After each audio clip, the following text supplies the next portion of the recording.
All right, guys, what's going on? It's Jack, and welcome back to another video. And today was a really big day for the XDefiant community, as well as in the few days that we have left until launch. And we had the developer insights today.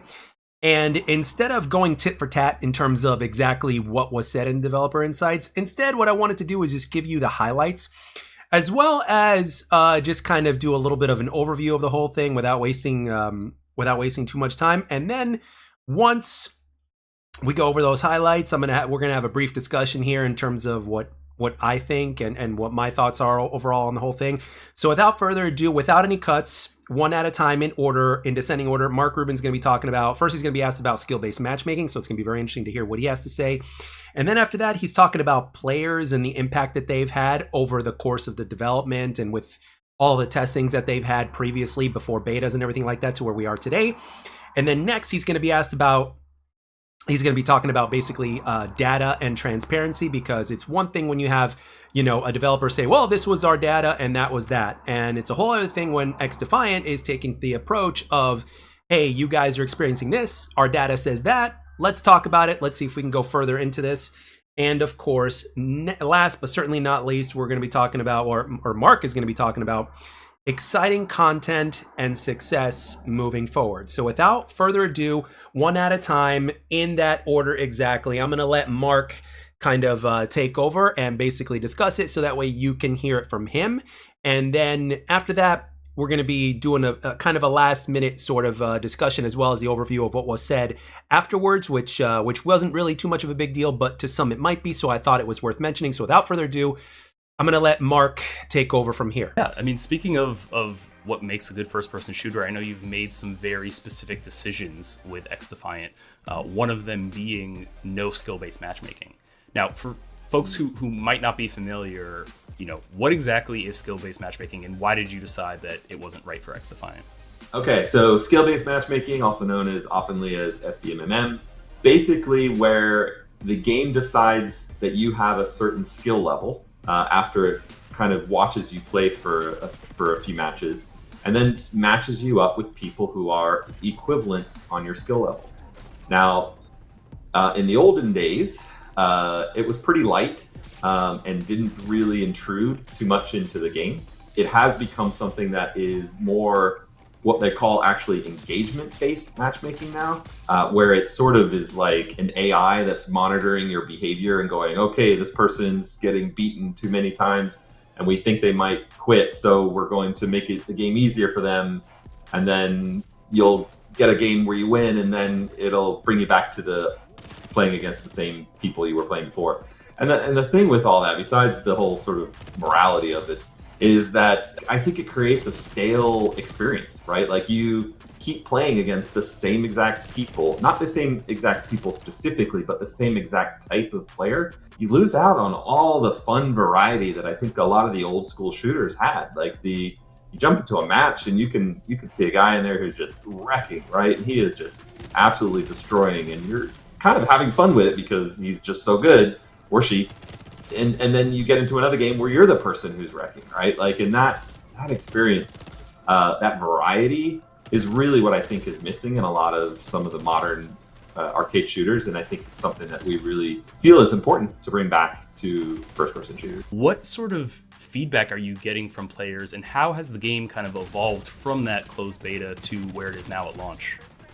It's amazing how much influence players have had on this game. I mean, you look at the start at our very, very first closed beta, where we were a Tom Clancy punk rock game, and the feedback we got was nobody wanted that and nobody liked it. And we were like, okay.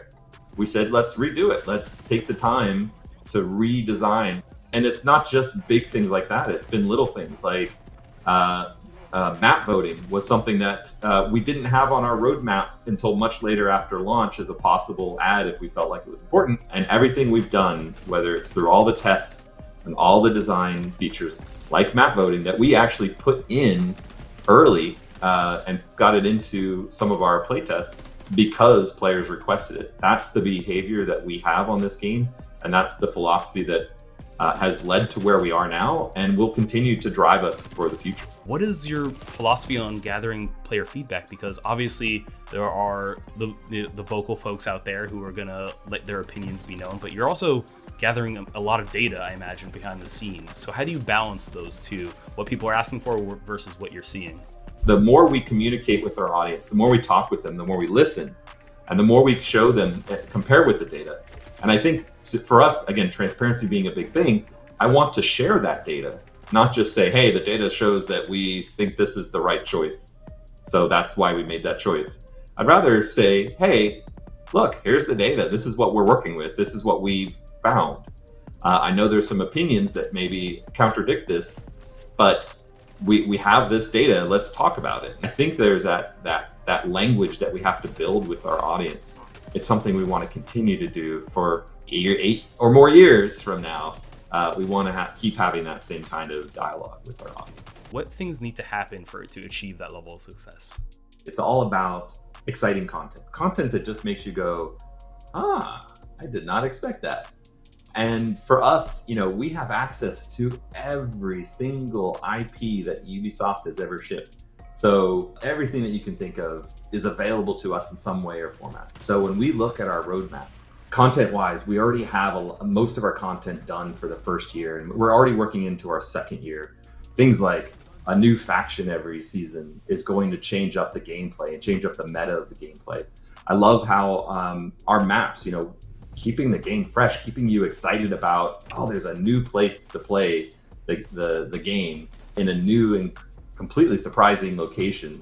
That's something that will really keep this game going for a long period of time. All right, guys, I'm back. So as you can see, Mark Rubin really does know what he's talking about, and he seems to really walk that line very well between listening to what is going on his end and as well as what's going on our end, and even throwing in the competitive aspect to begin with. So basically what follows after that is he gives us a few tips on a few game modes and how they're played a little bit more properly, and things that they haven't really seen, such as, when you play escort, the more people that are on the escort close to the machine or vehicle, whatever you want to call it, or the robot or whatever, the faster it moves from point to point. So the faster it moves. So the less people are on, the slower it moves. The more people are on it, the faster it moves, et cetera, et cetera. So, and then after that, there's a little bit of a discussion with the map designer of the game or whatnot, and how excited he is in terms of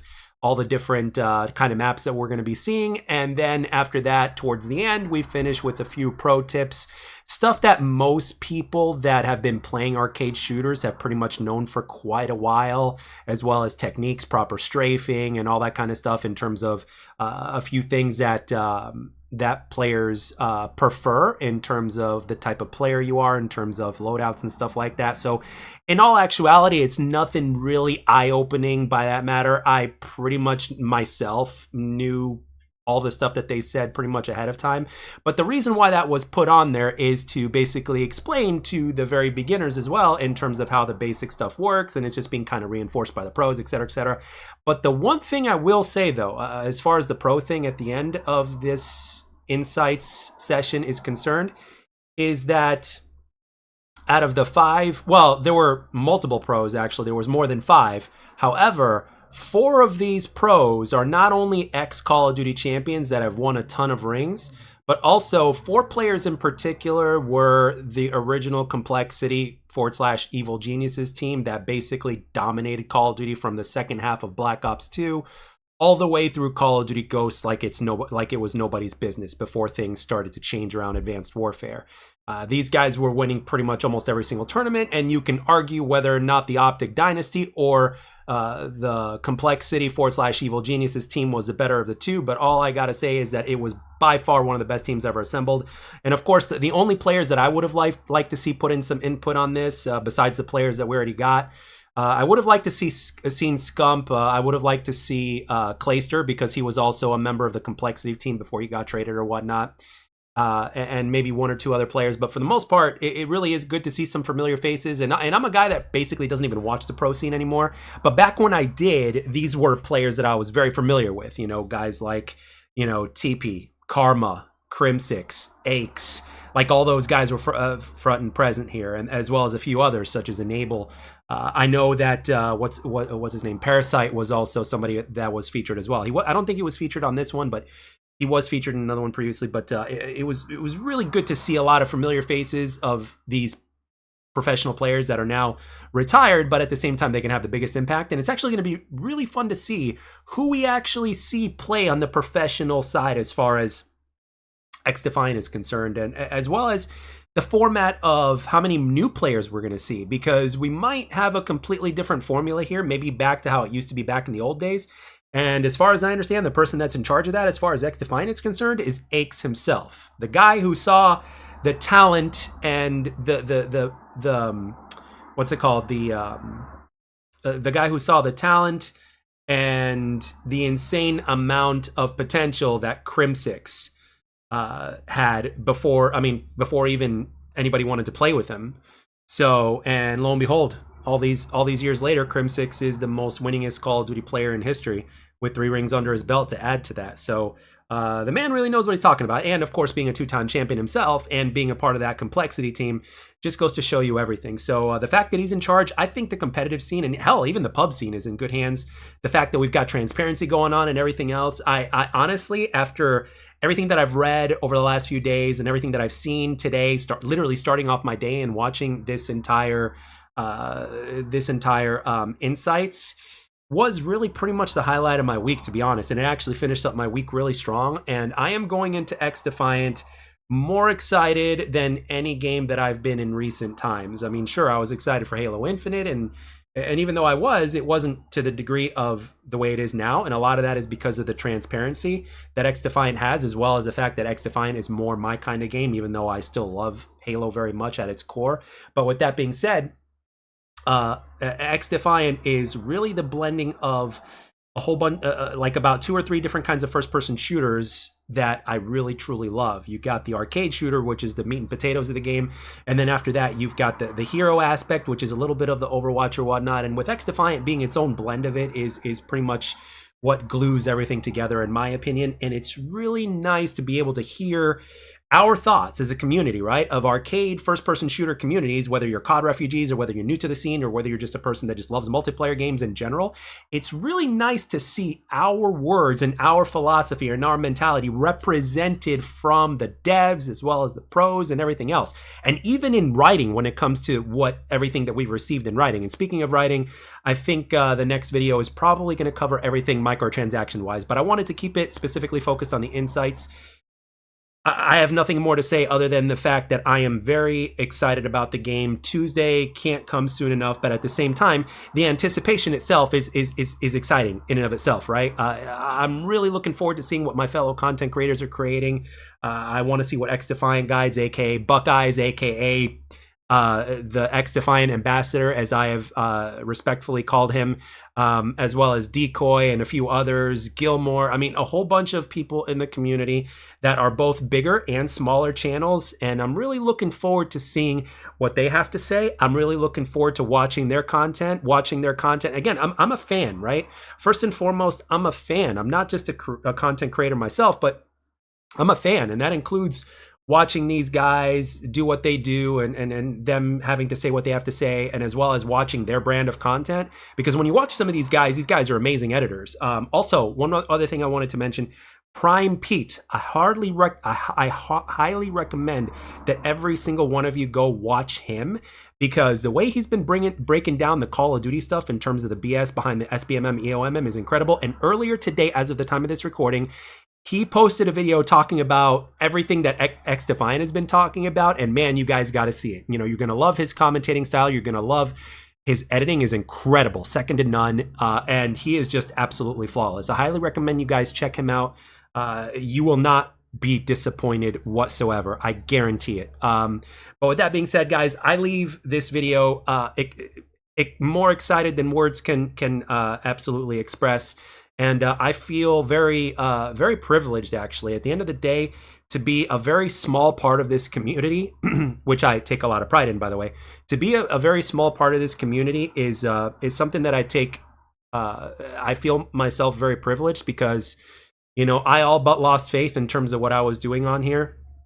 And the fact that XDefiant has not only resurrected my channel, but also the fact that everything is literally like things are starting to move in the right direction in such a good way, with a lot of support, and with us, the content creators, as well as everybody that's playing the game, being at the forefront of it all, and having that level of transparency with the devs to where we can actually make the game better because of our impact, not just from a content creation standpoint, but also from you guys, the players on social media that talk, that don't create content, but you talk to the developers and you give your own opinions. Like the fact that we can kind of shape and mold and guide this game in the direction that it needs to go in order to achieve the success that it deserves to achieve is something that I feel very privileged to be a part of. So with that being said, I'm going to end it here, and I want to know down in the comment section what your opinions are. And as always, I'd like to thank everybody for taking the time to watch and or listen, and I'll catch you guys on the next one.